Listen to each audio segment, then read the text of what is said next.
This is the smallest python in the world, and today I'm going to teach you how you can take care of a children's python, spotted python, Stimson's python, or pygmy python, any of the Antaresia family. My name's Adam, this is Jimmy, you're watching Wiccan's Wicked Reptiles, stick around.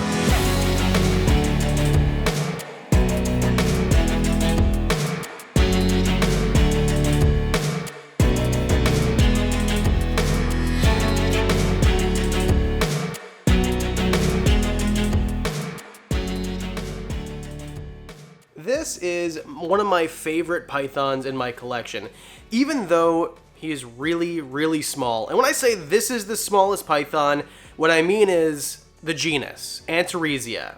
He's trying to get to the microphone. Best of luck. And Antaresia are comprised of those species that I talked about earlier. Children's pythons are probably the most common, followed by spotted pythons, and there's Stimson's pythons and pygmy pythons. All of them can be found in Australia. All of them are semi-arboreal, which is why throughout the entirety of this video, this snake will try to get to this microphone because it wants to get to the highest point. And if you remember this python from, don't go on my sleeve, if you remember this python from that video I did just about them rather than a care guide, you'll notice this is a much larger snake, even though it's kind of crazy to think that because it's so small. But that video's up here, watch it, come back and watch the rest of this. These guys are very slow growing. I'm very surprised. And let's just go through the sizing.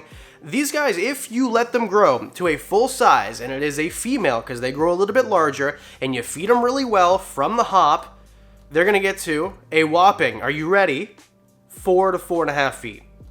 A python that is 4.5 feet.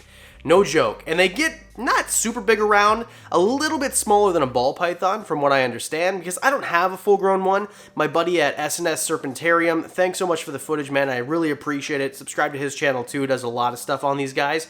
He's got some adults that are about 4-ish feet. I think 4 foot 3 inches, he said. So thanks to Sean for this footage here. I can't wait to get a full-grown, for this animal to be full-grown. And there's really nothing more to say about their size. It's a medium-bodied animal that gets to about 4 feet. Let's move on. Enclosure size, and what do you need in the enclosure, the furnishings.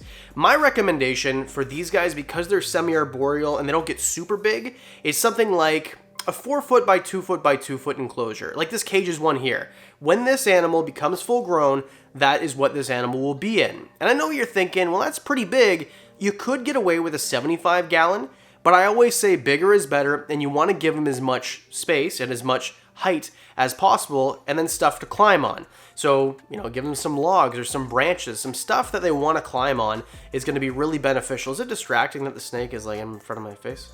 And then the regular stuff, hides, and if you want to make it really cool, you're going to have hides that are actually elevated, so something that is off of the ground, they'll use that to hide, and then some on the ground as well. And then your substrate, you can choose, because they do need, well, we're going to get the humidity in a second. I'm using Aspen right now. I've used coconut products, coconut coir, cocoa blocks, things like that, as substrate, but right now I'm just using Aspen because it's in one of these 3 bin here, or this enclosure that's made into 3 sections, and I've got Aspen and the other ones, so it's just easier, and I'm experimenting to see if they'll work well with an Aspen and just giving them a humid hide instead of the entirety of the enclosure being 50 to 70%. So in there right now, it's 46% humidity, and inside the hide, it's about 78% humidity. We'll get into more of that in a second. So you get your humid hide, you get your regular hides, you get something for them to climb on, their water bowl, of course, maybe some foliage, fake foliage to hide behind, or if you make it bioactive, good on you. Snakes destroy bioactive enclosures, so if you can do that successfully, shoot me a message. I want to know how you did it. But really, it's that simple. It's that easy. You don't need to make it super elaborate. They are a small snake. They're really easy to take care of, and that's the idea of this. It's a guide. It is a care guide. So if I tell you one thing and you go kind of close, oh, well, he said his humidity is about 78%. If your humidity is 70% in your humid hide, you're doing fine. And that's where we get to heat, humidity, and lighting. And we'll go in that order because that's the most important thing. I think that heat, for sure, is very important to any ectotherm. Any snake can't produce its own body heat. So what I would recommend for these guys, and what I found good for the activity level and what has been recommended to me by keepers who have been doing it longer than me, is on the warm side, you're going to want a hot spot, of course. This is for most reptiles. You can't get in my mouth. And on this side, you're going to want it to be mid to high 80s, something like 85. Some people say as low as 82 for the hot spot. I recommend 85 to 88. And because they can always go away from it, and you can tell if they're never on that hot spot, it's too warm. And each of these animals is a little bit different. Now, this is a spotted python. Did I go this whole video and not tell you which this one is? This is a spotted python, but they're all gonna need such similar requirements, it's not really worth doing 4 care guides. So you have their basking spot set up in the mid 80s there, or high 80s. Now what you need is a cool end also, because they're gonna need to be thermoregulating. They're gonna wanna be cool sometimes, they don't wanna be hot all the time. And for that, something like, some people say as low as 70, I go 72-ish to about 75, 76.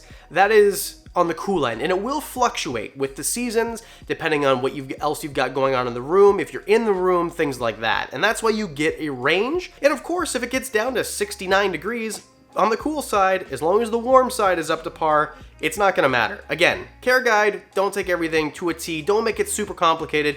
You don't need to be a scientist, these guys are pretty easy. And that means on your ambient side, on your warm side, low 80s, something like that. And then at night, they can drop as well. This whole room drops to about 67, 68 at night, and all of the animals, including things like ball pythons and leopard geckos, have lived like that forever. I've had reptiles for like 12 or 13 years, and I've never had an issue. So night drops, that would be fine. I would just not go lower than 65 for sure. As for lighting, they don't need anything special like a UVB or anything like that. You can provide it to them. UVB has been shown to benefit a little bit some snakes, but they're gonna be fine. They're not gonna die, they're not gonna be sick without it. They just need a light cycle. You need to let them know when it's day and when it's nighttime so that they can have a circadian rhythm. Am I saying that right?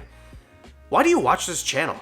So something like 12 hours and 12 hours, 12 light, 12 dark, or if you want to go 8 hours dark, 16 light, whatever, you can do that, or you can change it up. It's totally up to you what you want to do, but just let them know when it's day and when it's light. And yes, the light from a window is good enough. You don't need special lighting like I have. It just looks nice. The next thing to consider is diet. It turns out that your animals live a lot longer if you feed them. And that is no different for Antaresia. In fact, these guys will eat very well. They will eat like crazy. They eat almost like boas. They're closer to a boa than a ball python in many ways, but definitely, not actually for real, just the way that they act. And what I mean by that is they will eat every time. No problems whatsoever. You're gonna start them off on pinky mice, and generally these guys can eat adult mice as adults. You can switch them to rats if you want. There's really no evidence saying that rats are too fatty for them or it's gonna hurt them. In the wild, they'll eat rodents and they'll eat lizards, so they have a varied diet. So if you wanna feed them mice and rats, generally they'll switch in between pretty well, unlike some other pythons like ball pythons. There's a whole ball python care guide here, by the way, if you want. So feel free to switch it up, feed whatever you want, just appropriately sized, of course. So the smallest portion or the thinnest portion of the snake, you don't want the animal, the prey item to be any bigger than that or just barely bigger. There's a whole video about feeding. But anyway, these guys, feeding them is a dream come true in terms of when it comes to snakes and feeding snakes. These guys eat closer to a king snake or a boa. They're just aggressive, they'll eat every time. Man, feeding these guys is like way too much fun. Second to last, and maybe the most important, is the behavior, because if you don't like handling it and you don't like the way that this animal acts, why would you get one? For example, I don't have Kenyan sand boas because their behavior to me is kind of boring. These guys are a small animal that constricts their food, that is very fun to handle, that isn't boring. They're out all the time. I see this animal, which is nocturnal by the way, so it's gonna be out during the night most of the time. But I see it out all the time. I come in here, when I came in here to film, like literally I walked in and the lights went off. I've got automatic lights, they turn off when the sun goes down. And this animal was at the glass, like in 2 minutes. It was at the glass like, there's someone in here, am I getting fed? It was so cool, and they're inquisitive and they're curious, and they're always trying to get to the highest point, and they're semi-arboreal, and all these things to me are amazing and super strong for like this. This is a small animal. Super duper strong and placid. They don't really want to fight you. They're not going to huff and puff at you too much. As long as you're gentle with them. Whoa, sorry. I was just about to say how slow they are and she like took off on me. That's because I grabbed your tail a little bit too hard there by accident. As long as you're gentle with them, they'll be gentle with you. And lastly, and not the most important, but pretty important, price and availability, because this video is useless to you if you can't find one or afford one. And the good news is you can probably find one and you can probably afford one Children's pythons will be most common and probably cheapest, and then also spotted pythons are pretty easy to find too. Not everywhere, but you can definitely find one, especially if you're in the US. You can find a breeder who will ship to you 100%. And if you're in Canada, same sort of thing. You'll find someone in the UK as well. If you're not from those areas, I know nothing about your market. But in Canada, where I live, I found this guy from a local breeder.